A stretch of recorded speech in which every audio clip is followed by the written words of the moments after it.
The member for Waite. Before I call the member for Waite, I remind members that it is the member's first speech and that the traditional courtesies of the House will be extended to the member on this occasion. The member for Waite.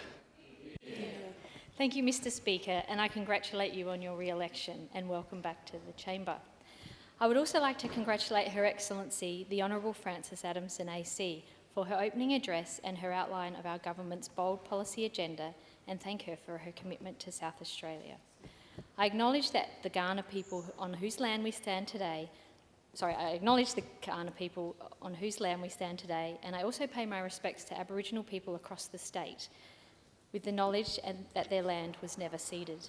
Having recently attended a meeting of the Blackwood Reconciliation Group, I pass on my thanks from Aboriginal people and the wider community in Waite to our Premier Peter Malinauskas, who on election night recommitted to delivering a state-based voice, treaty and truth to the Aboriginal people of South Australia. It meant a lot to them. Just last Friday night, I was fortunate to attend a screening of the movie Colebrook, directed by Matthew Shannon. This is a documentary about Colebrook House, which was established in 1944 in Eden Hills. It was here many children who had been forcibly removed from their parents by government officials or for other reasons were sent. At the screening, I was joined by a friend of mine I grew up with, whose son was in the film.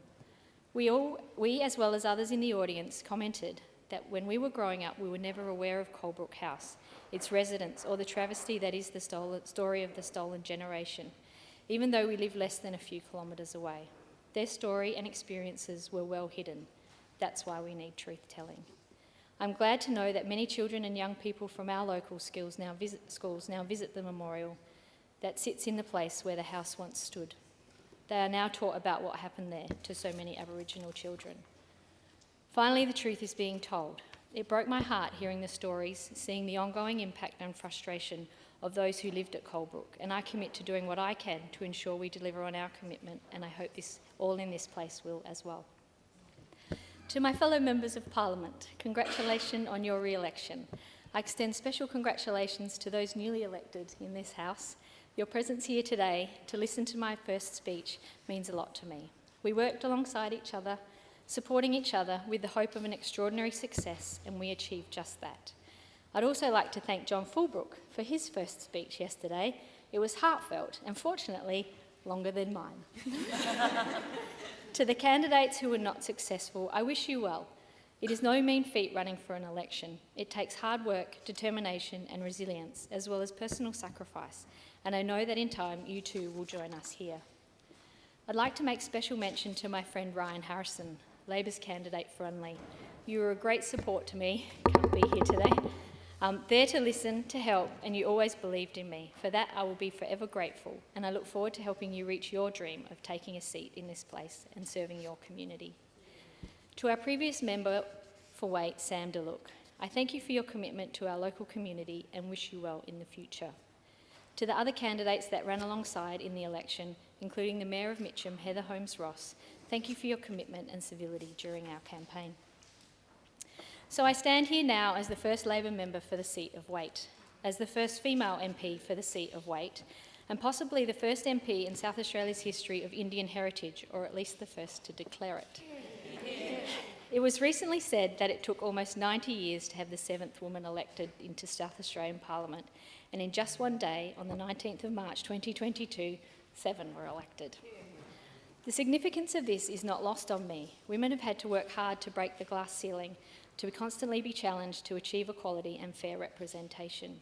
Everyone deserves the right to be respected, acknowledged, and to be safe at work, and I commit to continue to strive for equality and respect at work, and hopefully be a role model for future women so they too might consider their political ambitions.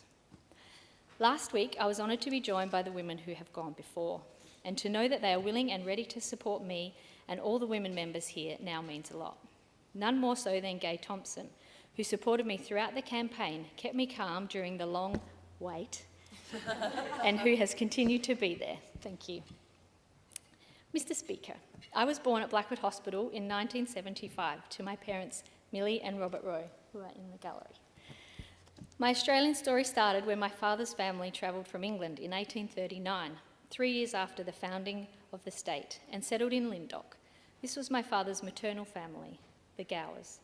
The Rowe family sailed from Cornwall for 91 days, reaching Port Adelaide in 1850, before travelling by bullock cart in the November heat to Burra. My great-great-grandfather, James Rowe, was a Bible Christian minister, travelling with the Reverend James Waite, father of the former Chief Justice of South Australian Supreme Court, Sir Samuel Waite. My mother and my uncle Johnny travelled to Australia before being joined by my grandparents Cynthia and Archie Klein and Auntie Max. The family set up home in Salisbury, where they started their new life. It must have been quite an experience coming from the bustling streets of Lucknow to Salisbury. They all went on to be successful in life. My grandparents were small business owners. Hollywood Crash Repairs was their pride and joy. They worked hard to provide for their children, who all went on to have their own careers and to raise their own families, and they all remained very close. I'm proud that I have this heritage and will always work hard to ensure that we support and include and deliver for all migrant families. My parents met on a blind date, set up by a mutual friend. Together, they built a life in Glenouta in our Waite electorate and have lived there ever since. My father worked hard as an engineer and was the senior principal engineer on all but one of the Grand Prix in Adelaide.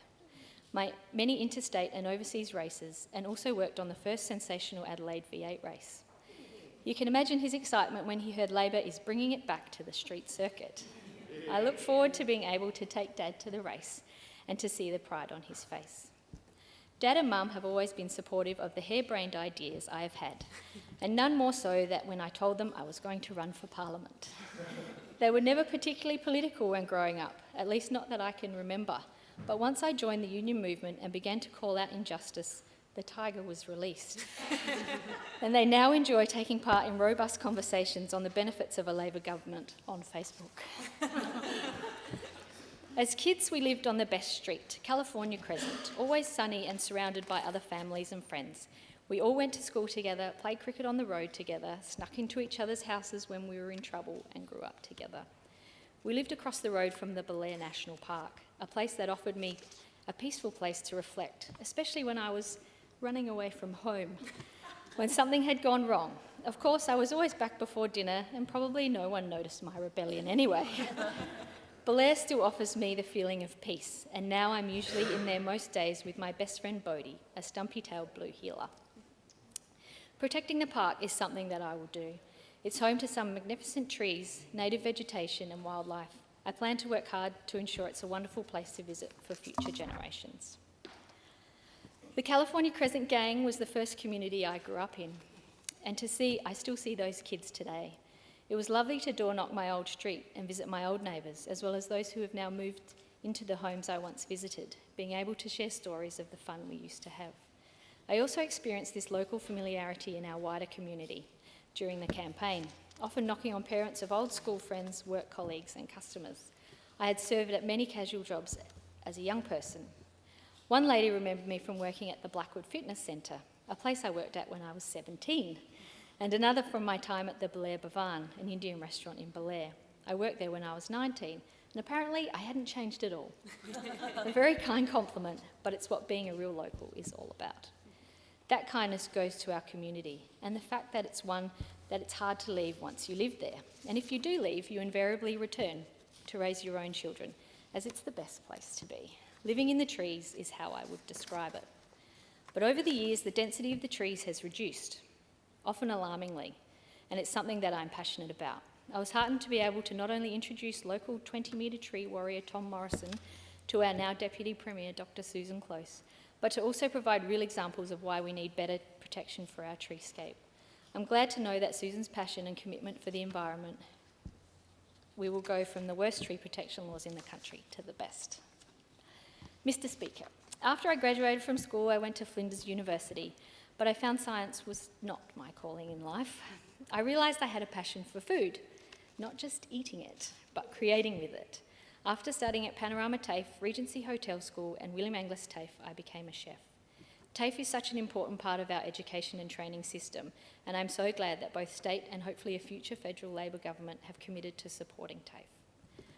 I worked at various restaurants, moving from apprentice to head chef in one day. I began working at the Austral Hotel in 2001. It was still was and still remains a busy hotel. I often worked upwards of 70 hours a week. My boss letting me know that head chefs don't get days off. Even when you're sick, there's a public holiday, or you need to take time off. How things have changed. I never knew about unions when I worked in hospitality. I never had anyone to give me advice on my rights at work, often working 11 hours a day, split shifts, and often in hot kitchens under high pressure. I feel running a busy kitchen taught me about resilience, tolerance, care for my colleagues, working to please others, and never giving up, because no matter how many bookings we had, time couldn't stand still and we would get through it all. It was at the Austral Hotel where I met my husband, Craig. He was a wild one. In 2002, we bought our house in Upper Sturt, and in 2003, we welcomed our son, Finn, into the world. An absolute beautiful baby who had the world at his feet, surrounded by love not only by us, but our families. Everyone was enamoured by Finn, blonde curly hair, a cheeky grin, and a laugh I wish I could have bottled. He was such a happy little boy.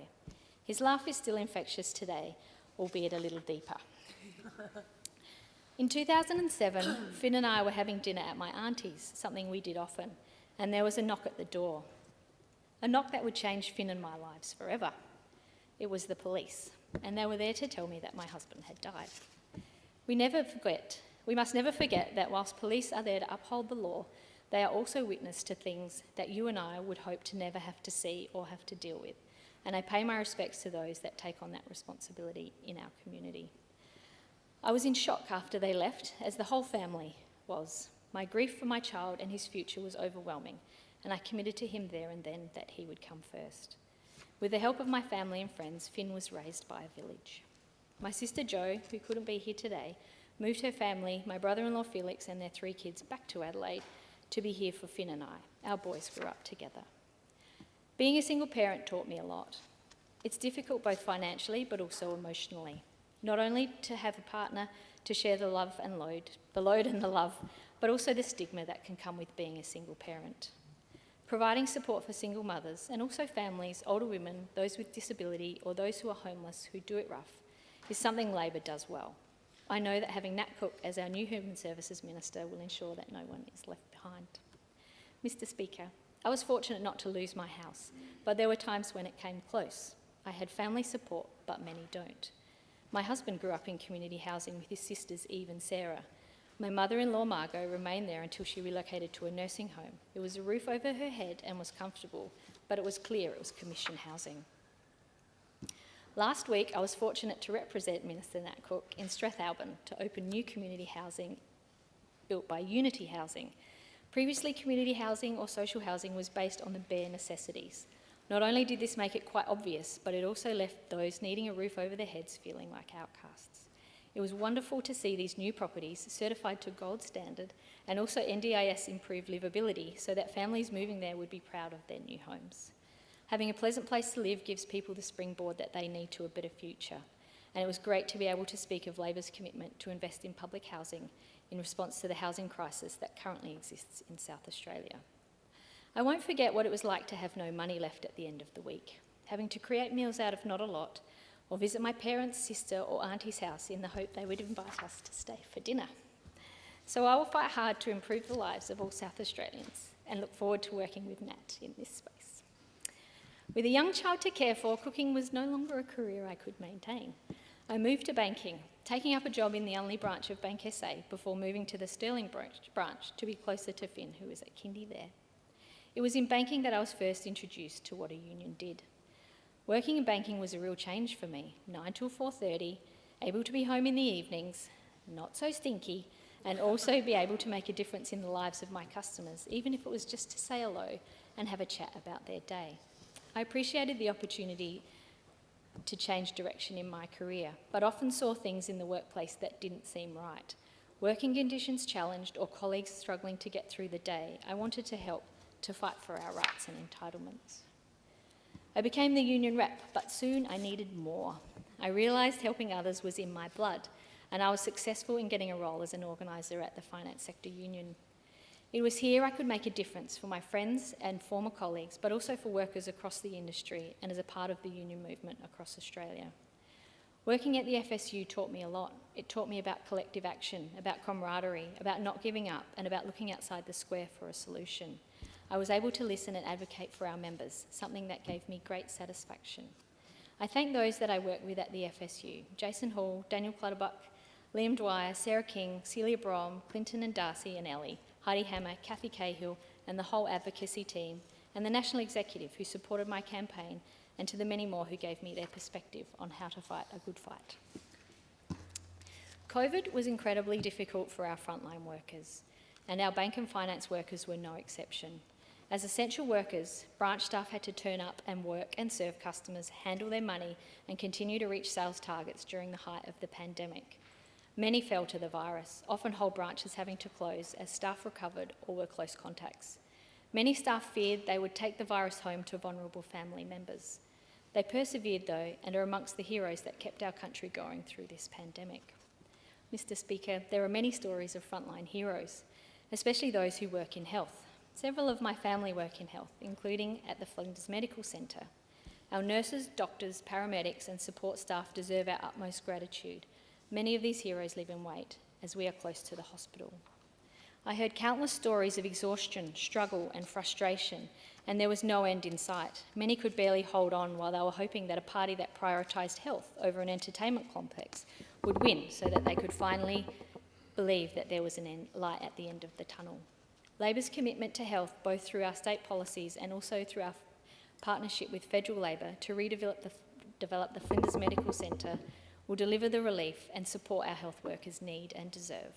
On Saturday, I encourage all in Boothby to consider this when they cast their vote. There have been many moments in my life that led me to want to stand up for the community of Waite. Whether it was feeling that no one in the current government in Canberra cared about those doing it tough, always looking for ways to cut support to those who need it most, or the unfairness that exists depending on your postcode. I live in one of the most beautiful electorates, as I said, living in the trees. One of our main issues that constantly came up while door knocking was climate change and the lack of action by the Morrison government. Many in our community do everything they can. Every second house has solar panels. People recycle, they catch public transport and are mindful of the environment. I'm proud to be part of a state government that knows we need to take urgent action and will deliver a green hydrogen future. Switching off solar panels instead of harnessing the extra energy we generate is madness. I know in my community, many took a sigh of relief that a Labor government was returned in SA and are hopeful to see one at a federal level so that real climate action can be taken. I wish both Louise Miller-Frost and Marissa Bell all the best on the weekend, because Australia cannot afford another 3 years of inaction. Climate, the environment, support for all and just plain kindness to others are values that I'm passionate about. Protecting our community and being a local volunteer is another. I'm a member of the Upper Sturt Country Women's Association and also the Soldiers Memorial Hall Committee. It's been through this association that I've met many incredible examples of community advocates. The former president of the Hall Committee, Jean Evans, OAM, may she rest in peace, was a real inspiration to me. Involved in so many organisations in agriculture, local council and the Hall Committee. Whilst we didn't always agree about who to vote for, she was a trailblazer and will be remembered as such. Carol McGough is another. Giving 98% of her time to the community, she is the mother of our CFS brigade and the community at large, always ready to share her warmth when you needed it. Fortunately, her husband Alan is also community-minded, as are their children, so they all understand her commitment. 3 generations of the McGough family are represented in our local Upper Sturt CFS. With over 100 years of combined service, Carol is the one who convinced me to join the CFS, and I've never looked back. The Country Fire Service family is special. Volunteers who jump out of bed in the middle of the night to clear trees off the road, run towards a fire and actually hold a hose.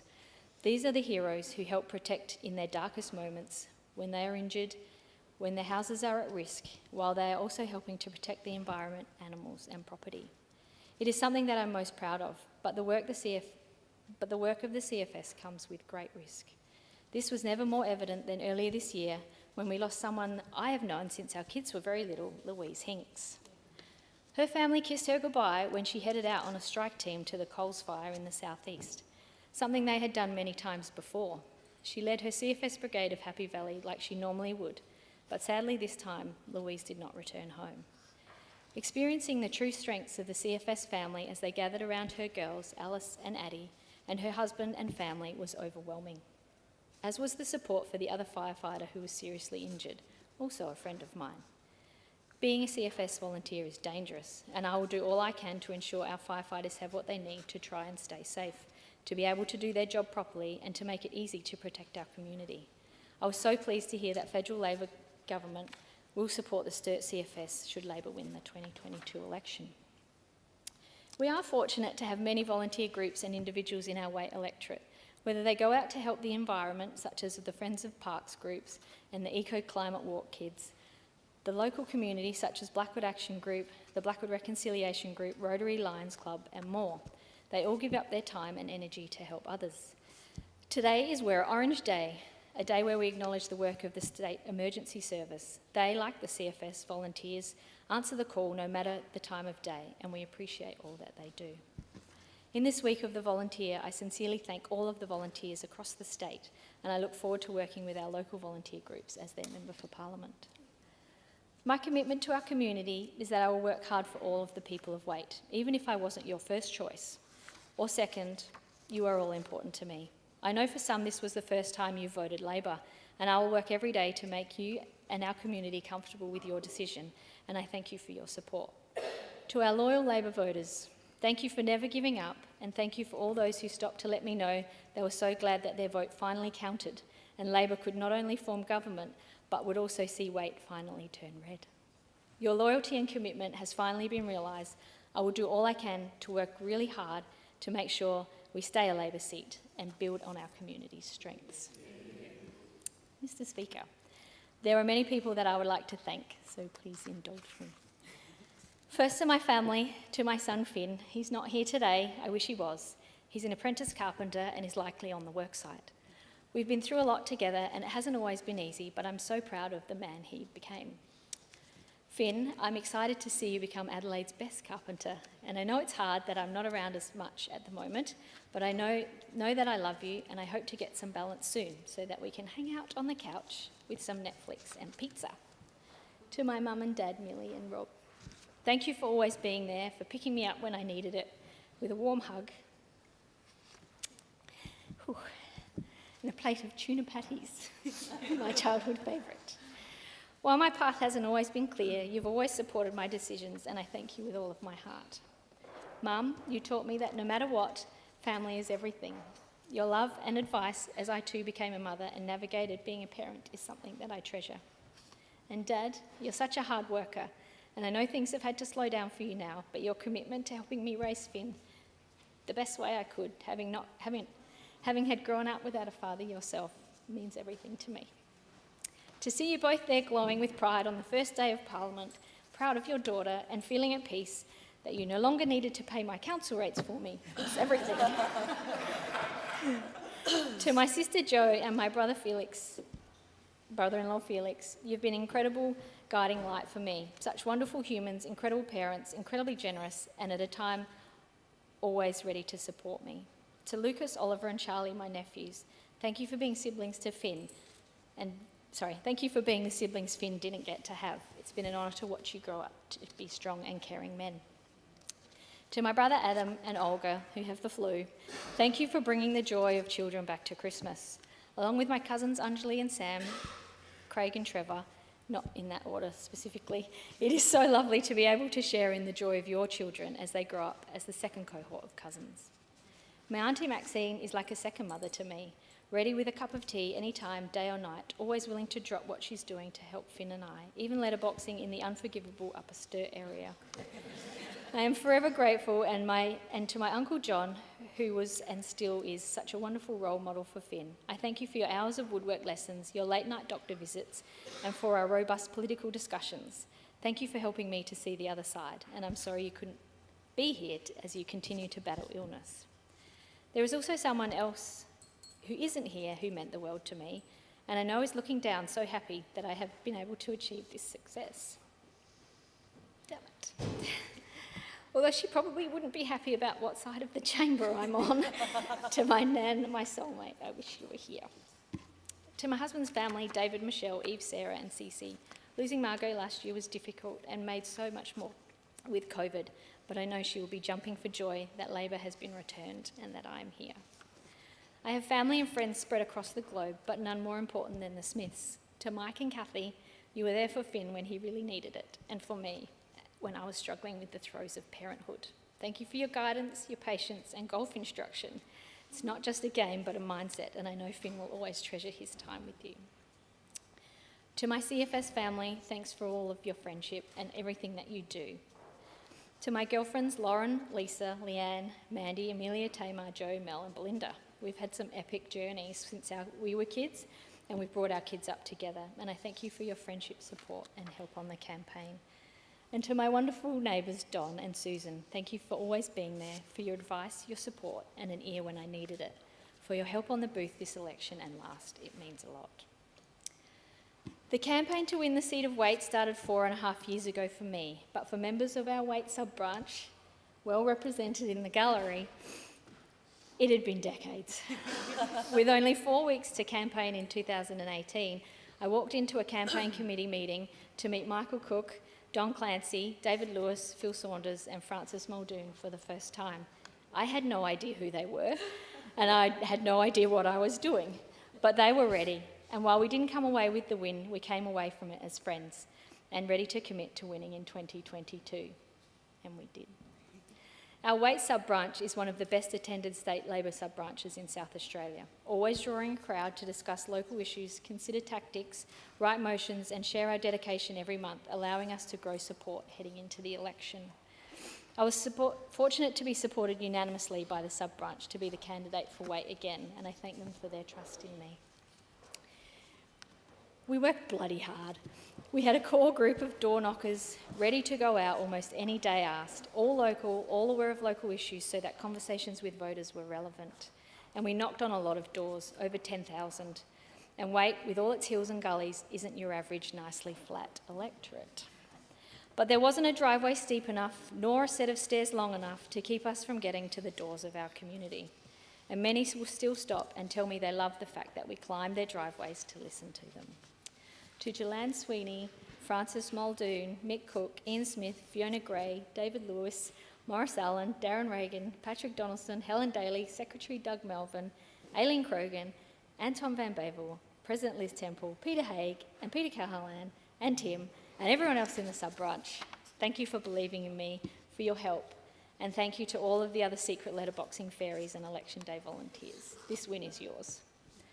Thank you to Phil Saunders especially. You worked so hard over so many years as the president of the Waite sub-branch, and before that, Davenport.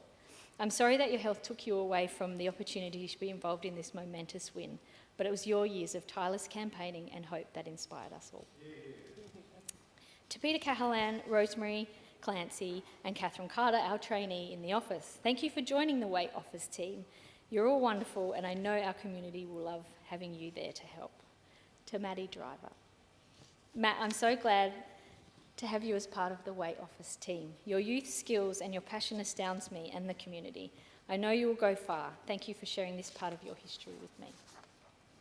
To Daniel Clutterbuck.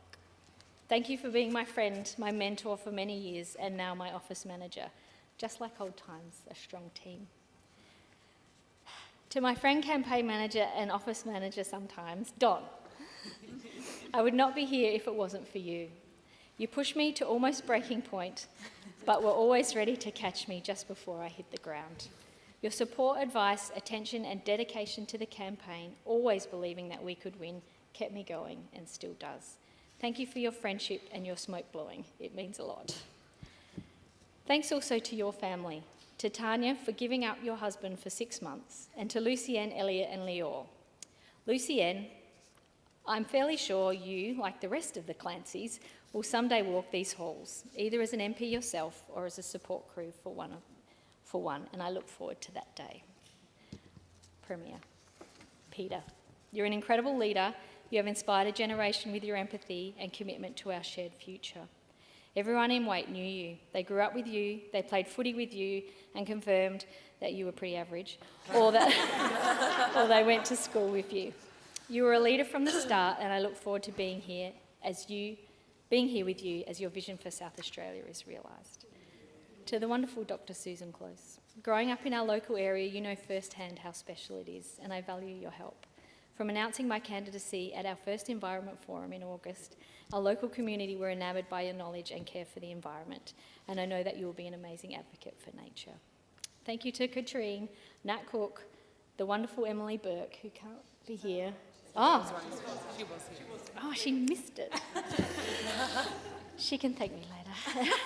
Jane Stinson, Dana, Andrea and Zoe, the sisterhood, thank you for your support of our campaign. Thank you also to Tung No, whose visits to our sub-branch meetings was our connection to the party and always put a smile on the team's face. For your and Suzanne's support and being always willing to help, thank you. To Justin Hanson, thank you for always believing we could win this. Your little texts of support, help on the doors and advice meant everything to me, and your support for Ryan's campaign was inspirational. John Fulbrook, the new member for Playford. The first time I met you, you said, "I've crunched the numbers and you can win this." You had my back from the start, and I'm so glad that I can share this chamber with you. Thank you to Lee. Such a special person, quick to offer support to the Upper Sturt CFS and our community, to keep them safe, always there when I have questions, no matter how silly. I appreciate you. To Blair, Tom, Chris, Leon, Stephen, Michael, Joe, Tony, and all of the LegCo, I'm looking forward to what we can achieve together. And Kym, I have to do them both. We will get you up to Waite for the best sausage roll in South Australia soon. The spiciest 7. The women that graced these benches with me, it was incredibly inspiring to hear your stories last sitting week and to hear the experiences that drive you and to know you all personally. I know you're all amazing representatives of your communities and that you are here for all the right reasons. And together we are going to achieve amazing things for the people and communities of South Australia. To Nadia especially. You've been campaigning ever since I met you. Your dedication and drive is nothing short of incredible. You're like a Porsche with no brakes. You are just a force of nature and deserve all the success that comes your way. Thank you for your support for our campaign, both before, during and now as we embark on this journey together. Everybody needs good neighbours, and I'm sure glad you're mine. I also want to acknowledge all the staff of all members of Parliament and the staff at Party Office. I hope someday to have my own Josh, as it seems you need one to become a minister. To Josh Harmer, the feeling is mutual, you're my favourite too. To Matt Marozzi, thank you for doing all you could for us, being a steadying voice on the end of the phone, for reminding us of our strengths and for advocating for us. I really appreciate it and wish you good luck in your new role. James Johnson, your hug and tears on election night meant the world to me. Your support, belief and help during our campaign and now is special, and I'm so glad you are on the hunt to become a Waite resident and look forward to working with you to protect and enhance our natural environment. To Eamon, Victoria, Reggie, Zach, Matt, and all from Party Office who assisted us, thank you. Our community of Waite is special. I will work hard to make sure everyone is heard and their views are respected. While boundaries change, communities don't, and I look forward to representing our community, to getting to know as many members of it as possible, to helping in every way possible, and to make them proud to have me, the first woman to represent Waite, the first Labor member for Waite, as their local member for Waite. Thank you.